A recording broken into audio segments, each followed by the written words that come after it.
सुरसैनिका कामेश्वरास्त्र निर्दग्ध सभण्डासुरशून्यका ब्रह्मोपेन्द्र महेन्द्रादिदेव संस्तुत वैभव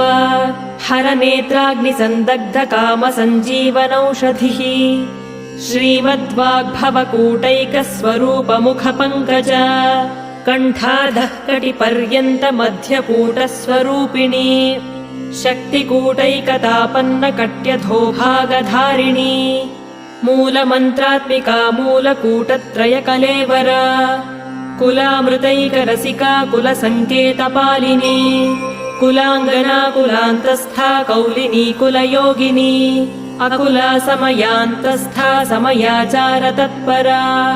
मूलाधारैकनिलया ब्रह्मग्रन्थिविभेदिनी मणिपूरान्तरुदिता विष्णुग्रन्थिविभेदिनी आज्ञाचक्रान्तरा